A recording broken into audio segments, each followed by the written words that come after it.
Okay. Are both lights out over there? It's just blocked by the thing. Yeah. Okay. No problem. Okay. Today we're going to start Reb Naftali. We're holding at Mem Ches Amud Beis by the Mishnah. See that? We're going to start 48b. No. Thank Hashem. We're able to learn every day, and in the schus of our learning, we should have the Beis Hamikdash. Just get a Gemara. My father's going to connect. Oh man.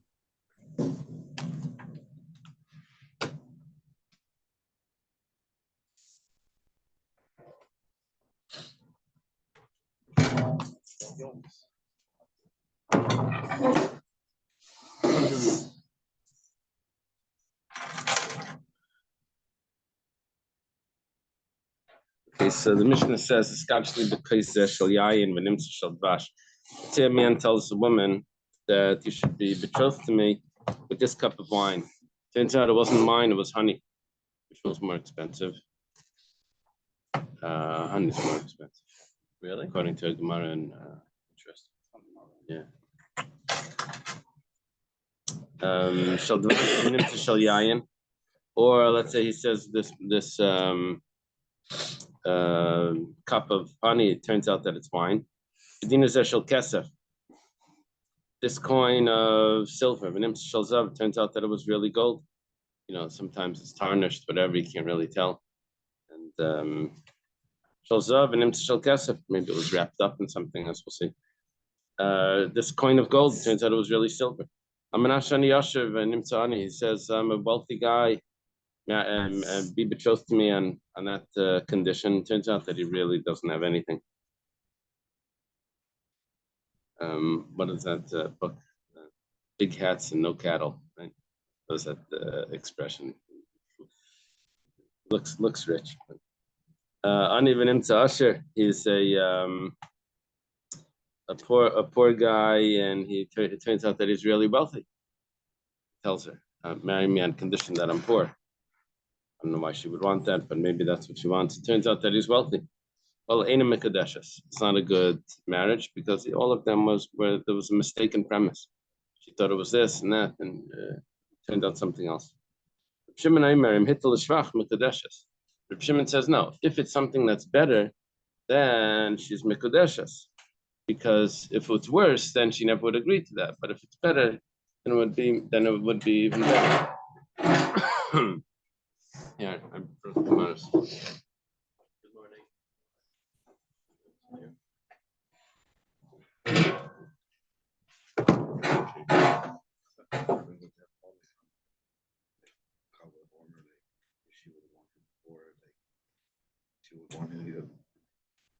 The wealthy, if she wants to make it before, then for sure, if he's wealthy, then she wouldn't have agreed, or something like that. Or if she wanted a silver, she was ready to get married for a silver coin, according to Reb Shimon, for sure, if it's gold.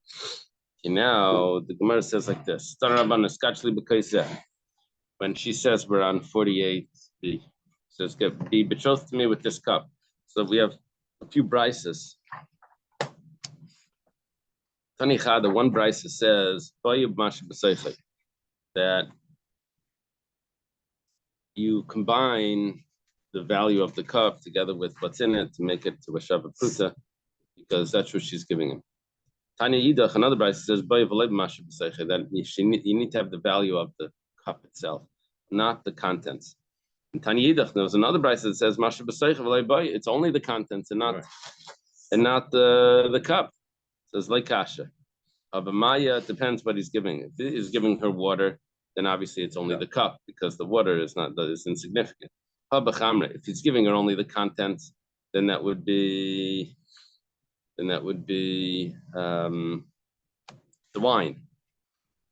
And if he's giving her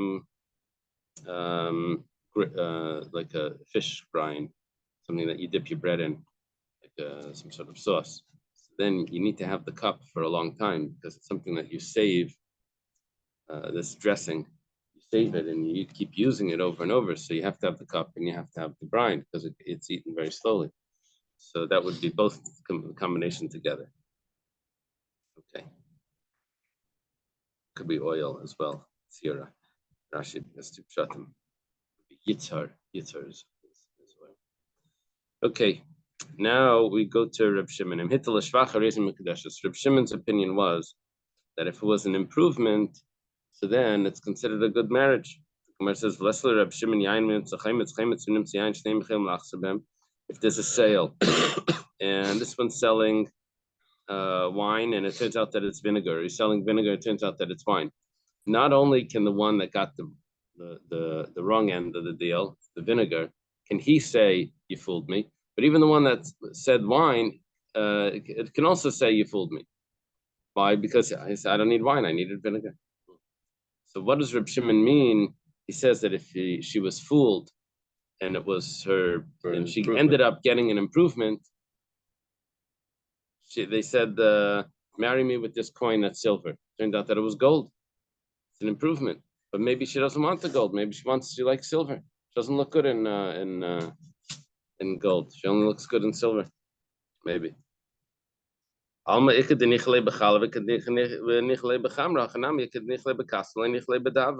Just like over there, one person wants vinegar, he doesn't want the wine. I know it's more expensive, but it doesn't mean that's what they want. So too over here. How could Reb Shimon say that it's a good marriage? Maybe she doesn't want gold, she only likes silver.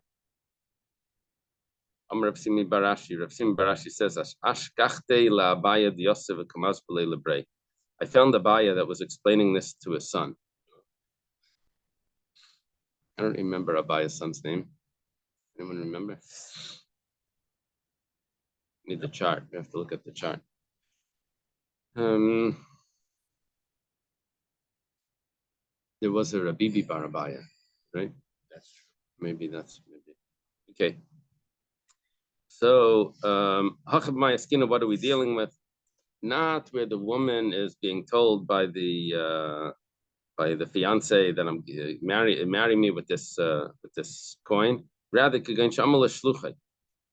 the man, the husband, the fiance says the one that's doing the betrothal is telling a messenger. He says, "Halveni dinar shel kesef, lend me a silver coin, and go and marry such and such a woman as so and so." And he ended up using a golden coin instead of a silver coin. Now, the guy's going to need to pay for it. But anyway, that's what he says. Well, and if that's the case, Marsavar, the Tanakama holds Kveda. He was very specific about what he can afford. He said silver. The guy did gold. It's not a good shliach. For shliach changes from what he was told. It's off. Marsavar Maramakamolai. The other one was telling him, according to Reb Shimon, he was just giving him a guideline of what he would like him to do, but he wasn't saying very specific that it needs to be silver. So, which means that he was telling him, I don't mind if it's silver, even if it's not so good. Silver's also, that's herring is also a fish.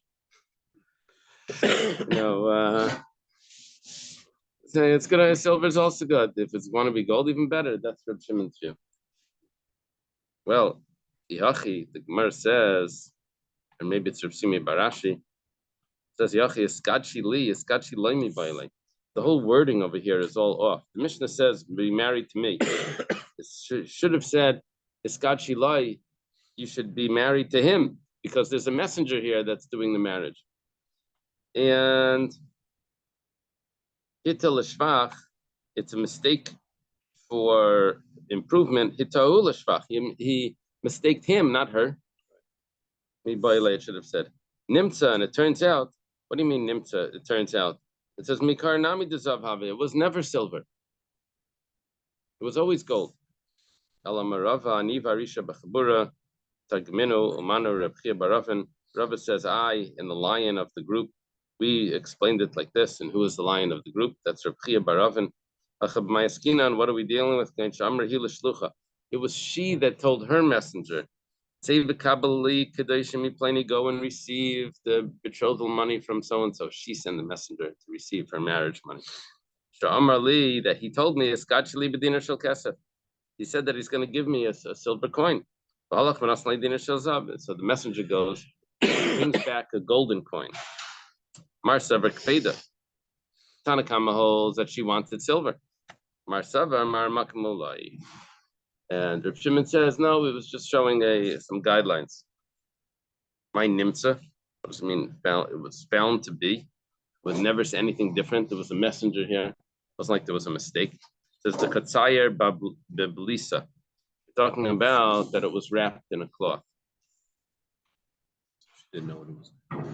So when the messenger brought it, it was still wrapped up. And then she finds that it was what it is. And that's the story. That she discovers what it was after she opens it up. Amar Abaya. Abaya says, Reb Shimon ben Gamliel, Reb Elazar, Kul Spir Lamar Makmolai. Now, this is it's called Shita. When Abaya, it's usually Abaya that does this. Abaya will take several Amirayim and he'll line them all up and he'll say they all, Abaya will several Tanoim, line them up and he'll say they all agree to the same principle. We have a rule that ain't halacha kashita. When it does this, he's really saying the halacha is not like any of them. Sometimes you have Beishamai included in there, it's okay. So Abaya said,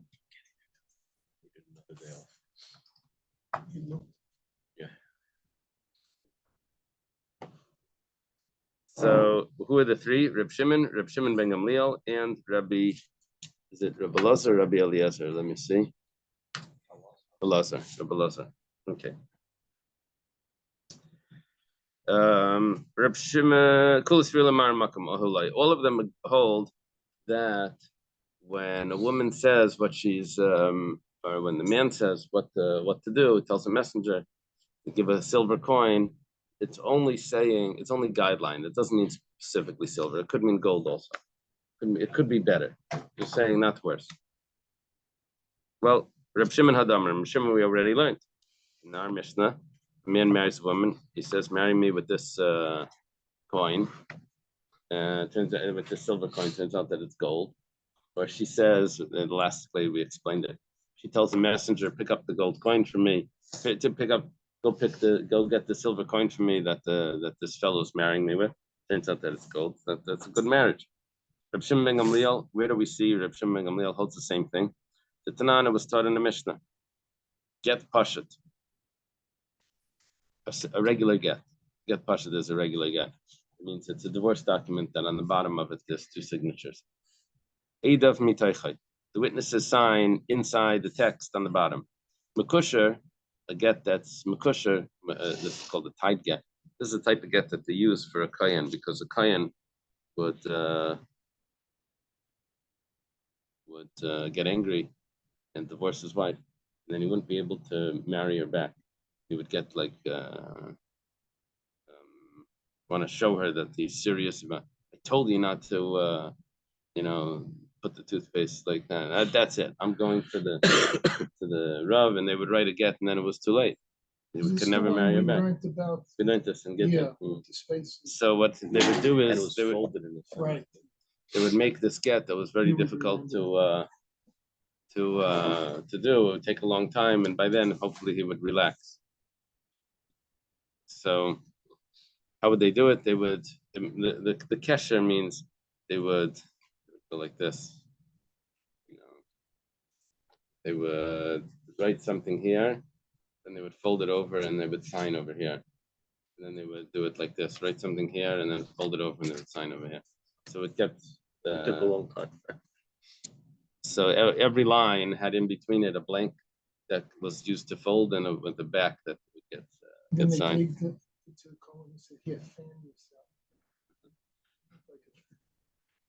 Right. Yeah, to cool off. So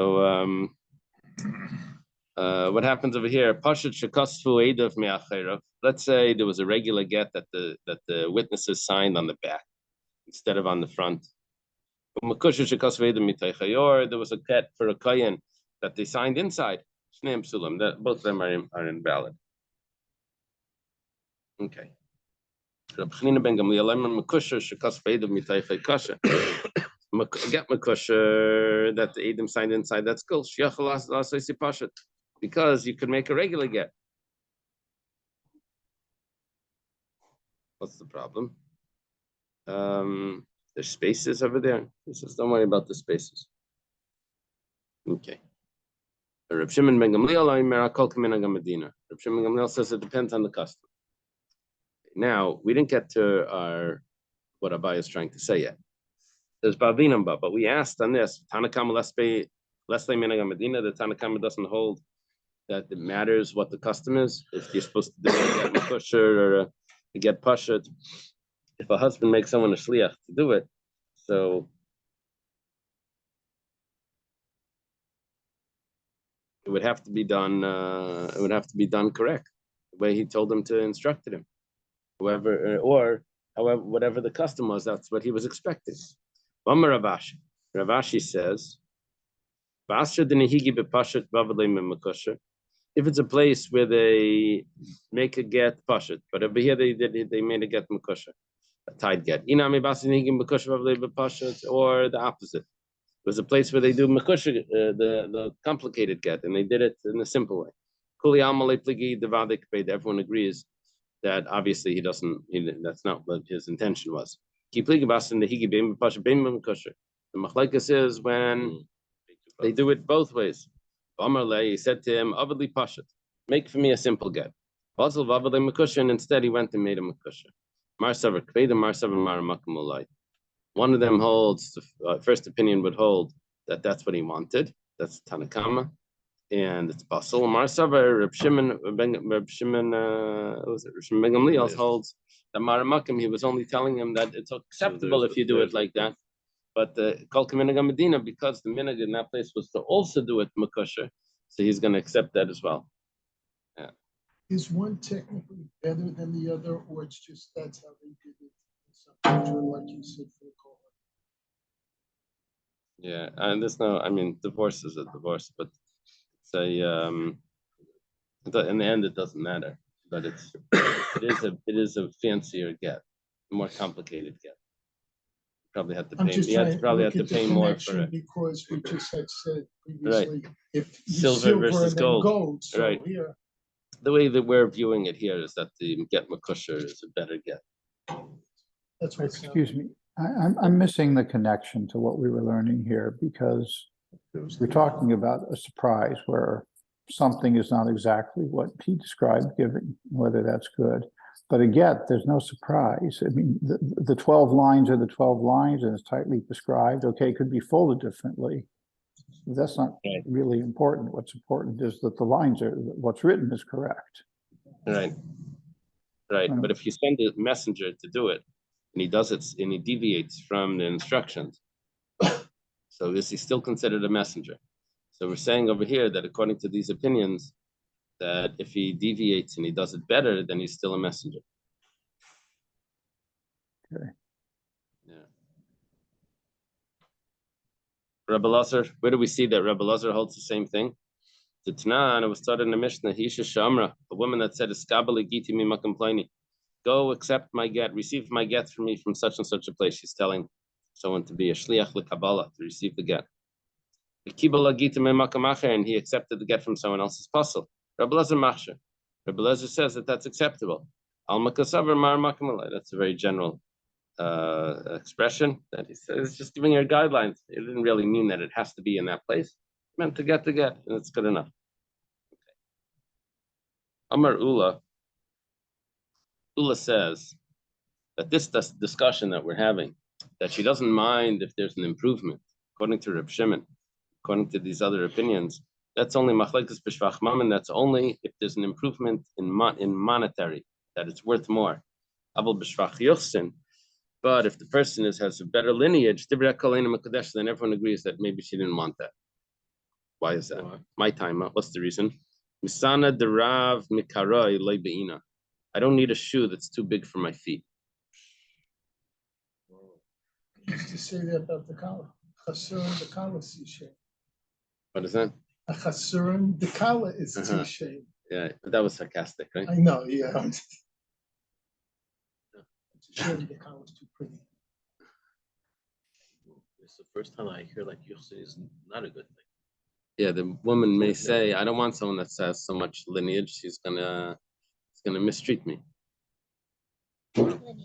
Remember that Gemara with Hannah? Someone said, my wife isn't pretty enough. Told the sages, so she became very pretty. They prayed, she became very pretty. Then she started to mistreat him. Yeah. And then they said he came back to complain. And they said Hannah should go back to the way. So she went back to being ugly again. Then everything was fine. Yeah. They put the chickens and the goats. Where was that from? I forget. I think it was in Tainus. Megillah. Where did you look? It was in Tainus or Megillah. Then he had no more time. He had no more Tainus, right? Okay. Too much coffee. Tanya Namiyachi. It's also taught in a Brisa. Moeder Reb Shimon im Hittel Shvach Yichsen Einem Mekudeshes. The Brisa actually says this clearly, that if the messenger, or not the messenger, but Reb Shimon would agree that if the mistake was about his lineage, turns out that he has more lineage than what he said, that it's not a good marriage. Amar Ravashi Masnisinami Deka. Ravashi says the Mishnah is also precise, Tiktani, because the Mishnah says like this. Now, what's happening now is that we had a Mishnah that says there's a mistake about the cup of wine, if it's wine or honey, if it's about the coin, if the coin is silver, if the coin is gold. We're going to have another Mishnah that's going to say, in the next page, it's going to say, Almanashani Kayin v'nimtza Levi. He marries her saying, I'm a Kayin, and it turns out he was really a Levi. Or those types of things. And then it goes on condition that I have a daughter or a maid that's mature, that that can serve or something, and he doesn't really have that. So all of those are not a good marriage. Well, Reb Shimon's insert of it depends if it's for better was only on the first thing when it has to do with money. Yeah, are you with us? So Reb Shimon doesn't comment later on. Anyway, the Gemara says like this. It says, Al Menashani Kayim v'nim to Levi. Levi v'nim to Kayim, Nasim v'nim to Mamzer, Mamzer v'nim to Nasim. It says, on condition that I'm a Kayin, it turns out he wasn't a Kayin, he's a Levi. I'm a condition that I'm a Levi, it turns out he's a Kayin. Nasin, it turns out that he's one of the Nasinim. Nasinim are the people, the Gibeonites, that they told Yeshua. They told Yeshua that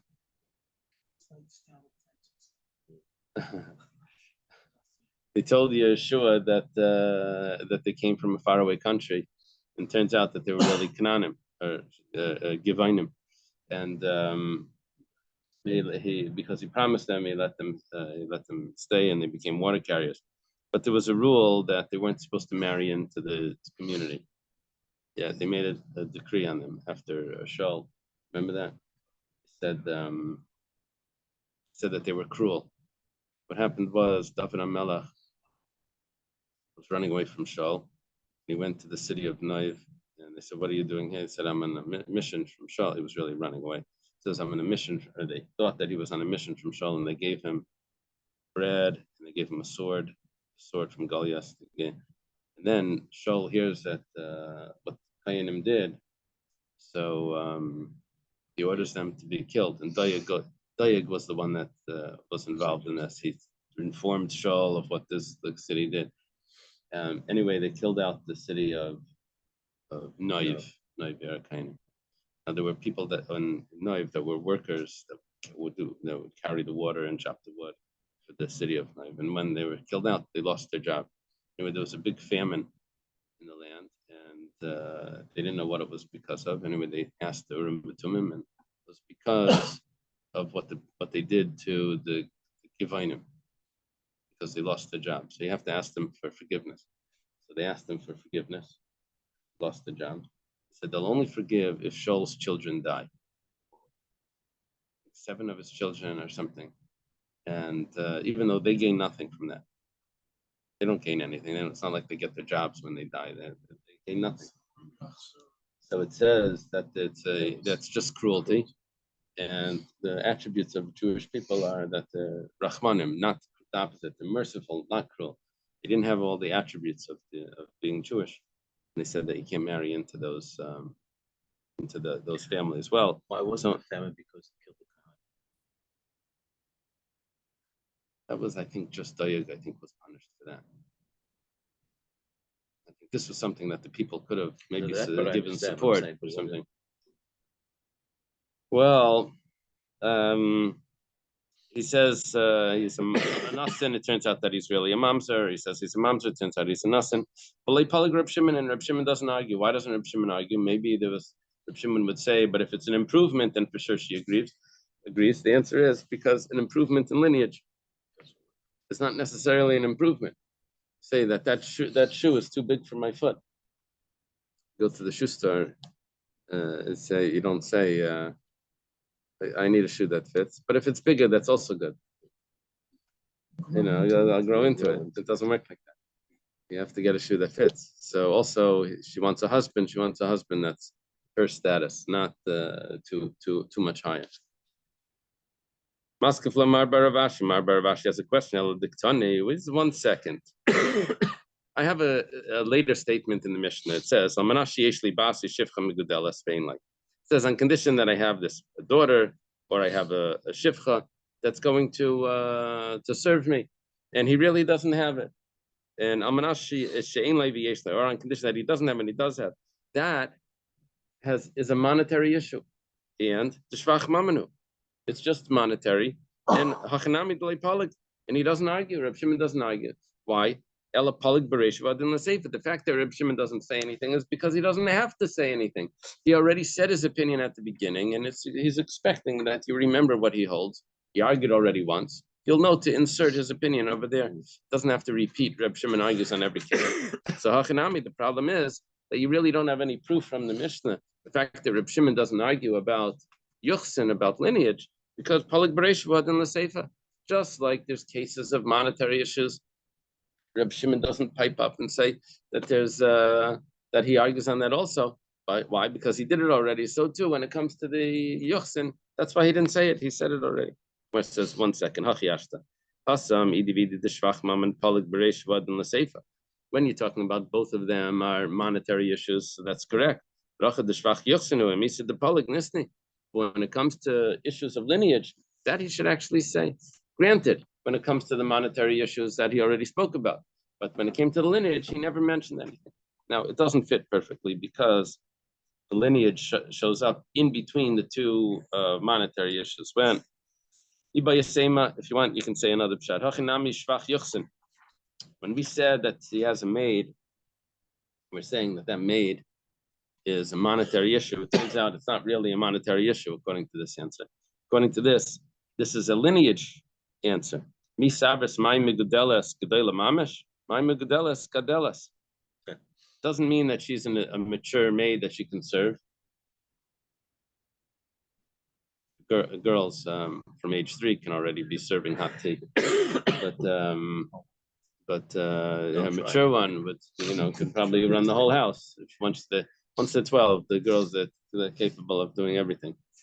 Boys, even after 18, can't make scrambled eggs, but the girls can do everything, can make fancy kugels already. So what do you think that it means that she's mature? No, megudelas means that she's gadelas. That means she's an important woman. It means that she's a big yenta, and she has a lot of friends. She has a lot of friends on Facebook. So the amrahi that the girl says, the kala over here, she says, I don't want that she's going to take words from like matters that are going on in my house and start spreading them around to all the neighbors. She's such a popular maid. What's she going to do with her popularity? She's going to go and show everyone pictures and things, post everything. So I'm not interested in that. Okay. So it turns out that we have no question. The whole question over here was, we have another case of monetary issues where Reb Shimon doesn't say anything. Turns out that wasn't a case of monetary issues. That was a case of Yosef. So Reb Shimon doesn't say anything because he doesn't hold of it. On condition that I can read. Well, you can read. He has to be able to read 3 verses in the synagogue. That's considered that he can read. Rabbi Yehuda Aimer ad shikra v'yatargim. No, he says it means if he says he can read, it means he has to be able to read and translate. The Gemara says yatargim idaita, he should be translating on his own. But Tanya, but we have a brayso that Rabbi Yehuda Aimer matargim pasuk kitzura sereis badoi. Someone that translates a pasuk literally is a liar. And if you add to what the translation is, there is a mechara from a gadif. Could be blasphemy. Translations. You can't just make your own translation. And you also, we have a traditional translation in Aramaic, which is the Targum Onkelos. And the Targum Onkelos translates almost everything is exactly what it says, but he adds in here and there different things. So we're not allowed to translate literally, literally, which means not Targum Onkelos, and you can't even add on top of Targum Onkelos. You can't add anything else. It has to be just exact. And here it looked like that he just needs to translate on his own. I thought when it first said three psukim, it was saying, like in those days, if you got an aliyah, you read your aliyah. Exactly. The minimum aliyah was three psukim. So you not only had to read the aliyah, but you had to understand what you were reading. So I thought the targum. I don't know if you had to understand. No. You could just In read those it days- and not know what In you those days, special there was a targum. There was a person that would actually translate. But wasn't he in between every translating to person. everyone else? Yeah. But When you got an didn't aliyah, you would read to everyone, That's not reading. Yeah. and then the matargum would translate. I think the matargum was someone else, wasn't the person that was No, reading. no, it's somebody else. So we're saying if someone could read, that means that he could read the three psukim and he can also do the translation. That's what he's adding in. He's saying 1 second, but how does he know the translation? Elamai targum didan. It must mean not that he does his own translation. It means that he knows our translation, the Targum Onkelos. I'm very curious. Shalom, can you go over there and get a shmais? You see there's a set of blue, it's the second to the top shelf. One of them says Onkelos on it. No, one bookcase over, yeah. Yeah, keep going further. Yeah, right over there. Do you see a shmais right by where your finger is? Yeah, exactly. Yeah. So Rashi over here says that, for example, the pasuk Leitana al Riv, which means you should not side in an argument, says, oh, you can't translate that one wrong. What does he say? So it's at the beginning of Gimel.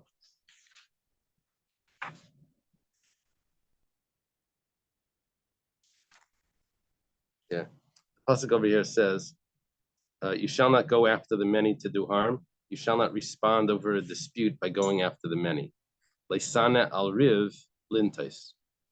Now the Targum translates it, "You shall not refrain from teaching what is correct in your eyes regarding a judgment." Totally different than the translation.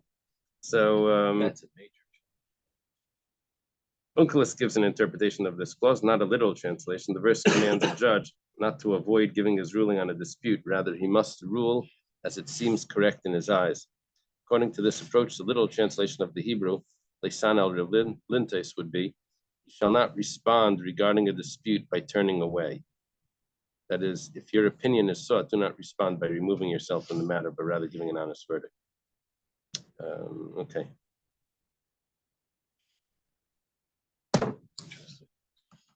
Never use this.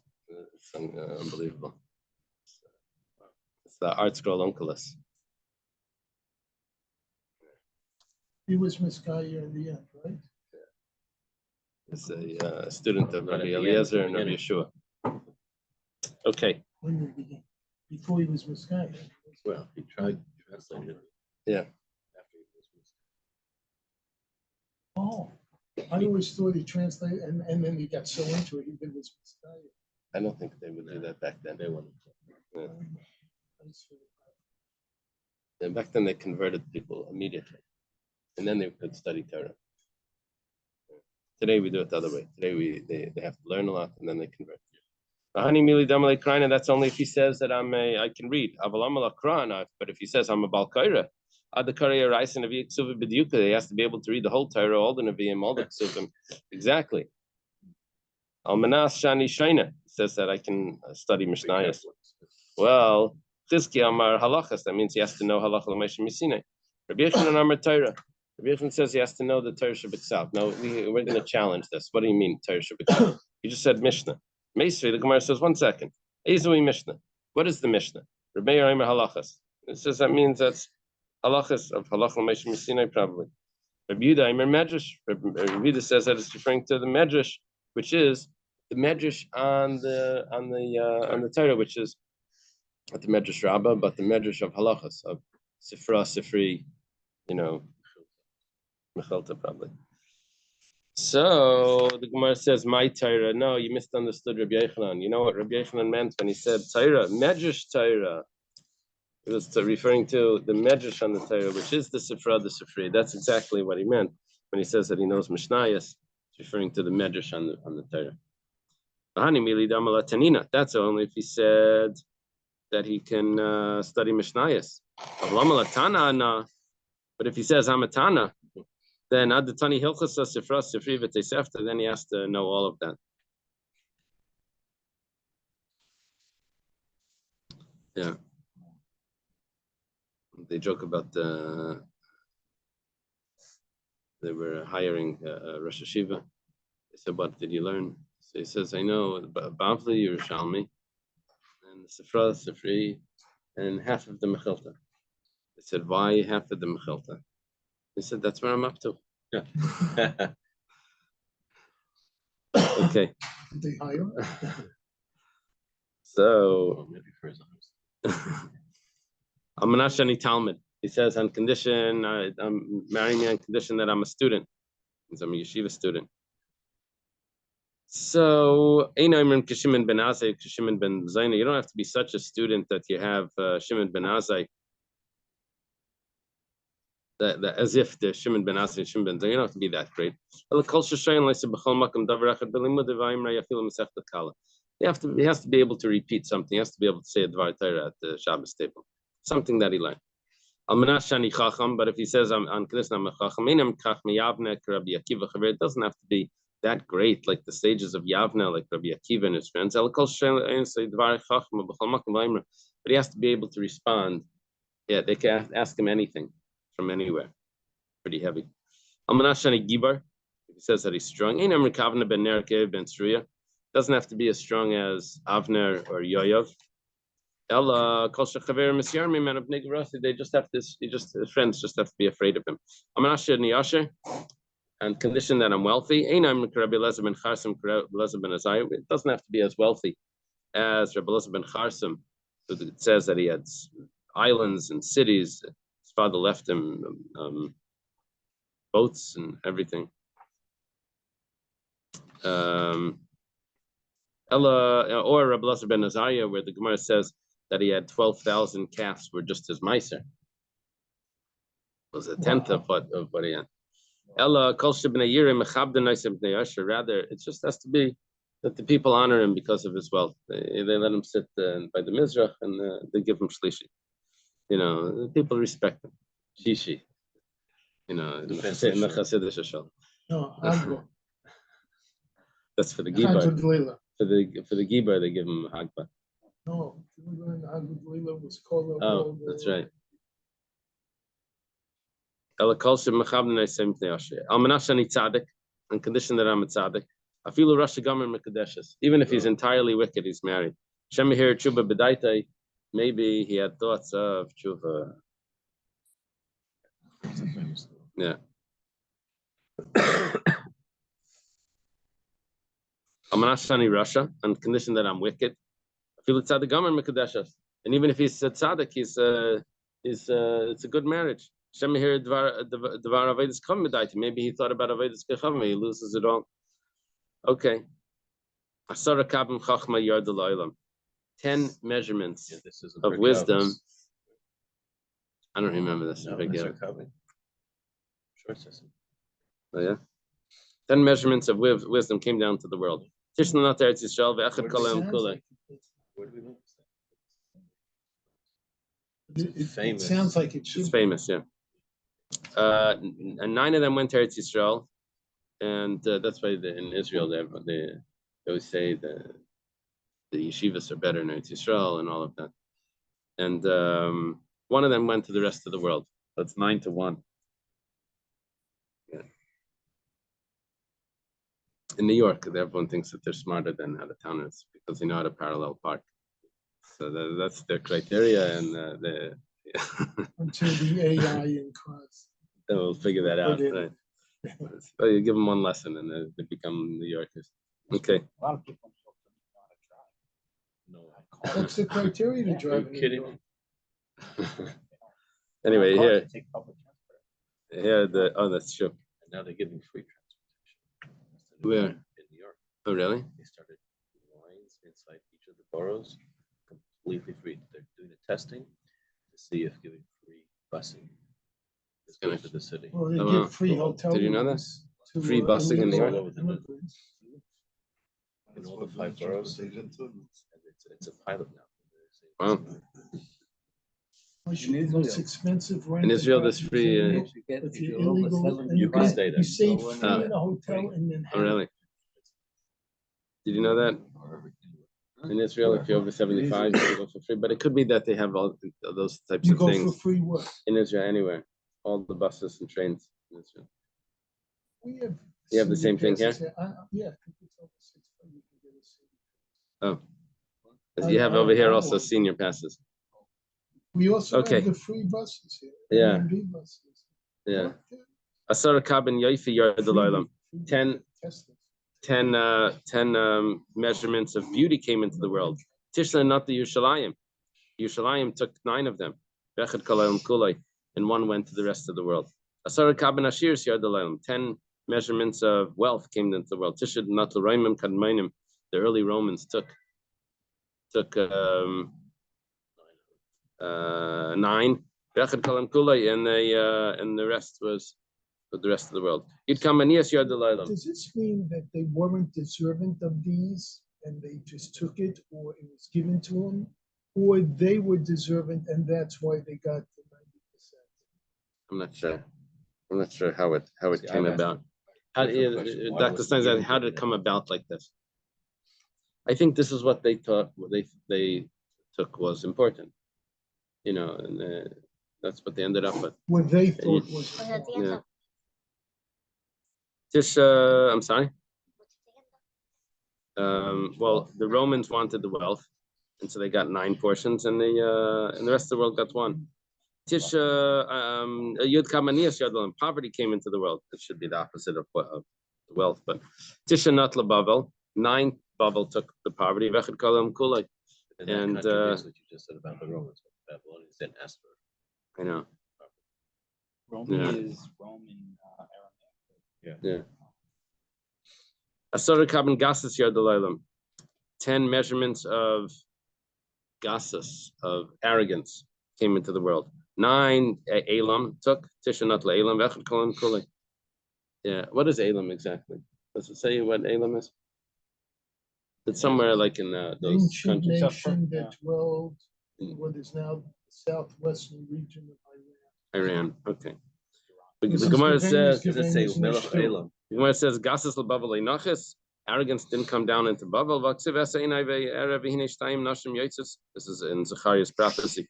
He sees this woman with a measurement, and anyway, they put this woman inside this basket. The woman was supposed to be this wicked, supposed to be the Yetzer Hara. But then there's 2 women that are carrying, and there's wind in their wings. Lahena Knafayim, Kekanfe Chasida, they have wings like the Chasida bird. But Tisena Sefer, they lift up this measurement between the earth and the heavens. And I said to the Malach, where are they taking this measurement? He says, building a house in the land of Shinar. So Shinar is Bavel. Rabbi Yochanan says, what were those 2 women? That's talking about flattery and arrogance that came down into Bavel. See, Bavel got the arrogance. It says you're right, it came down into Bavel. But then it moved over to Elam. I'll prove it to you. The Tani lived next to Labayas to build a house. He didn't say houses, just build a house. The house was only for flattery is in Bavel. Okay, Shmamina Aini, is that really so? A sign for arrogance is poverty. Vanias bebavel hudika, and poverty is in Bavel. And you see, so if there's poverty in Bavel, then there must be arrogance in Bavel. When it says Mayanias and Yes the Torah, when it says that a sign for arrogance is poverty, it means poverty of Torah. Bavel does not have poverty of Torah. The Ksiv, it says, we have a young sister. She doesn't have breast. This is referring to Elam. Because she wasn't able to serve, to feed. Daniel was in Elam, and he was a big Talmud Chacham, but they had no students in the yeshiva. He didn't teach anyone. On the other hand, Ezra, that was in Bavel, they had big yeshivas in there. They were studying Torah. 10 measurements of strength came into Tishanat Parsium. The Persians took 9. Lice came into the Tishanat Madai. 9 portions Madai took. 10 portions of witchcraft came into the world. Egypt took 9 of them. Leprosy came into the world. 10 measurements. Tesnat Chazirim, the pigs took 9 of them. Yud Kabim Znus Yard Delilam, promiscuity, 10 measurements came into it. Tishanat Arabia took 9 of them. Asara Kabin Aziz Yard Delilam, brazenness, 10 measurements. Tishanat Meshan took 9 of them. I'm not sure. It says that there, Mamzerim there, so. Who are you talking about? Meshan. Asara Kabin Sicha Yard Delilam. Island by Euphrates and Tigris rivers. Oh. Southern Iraq. So 10 measurements of speech came into the world. Tishanat Nashim, women took 9 of them. Asara Kabin Shichrus Yard Delilam. 10 measurements of drunkenness came into the world. Tishanat Kushim, the Ethiopia, I guess, took 9 of them. Asara Kabin Shini Yard Delilam.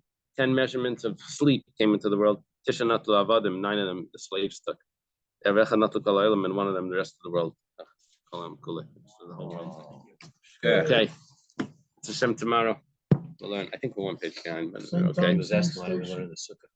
Why were we not in the sukkah? No, he said, why don't we learn in the sukkah?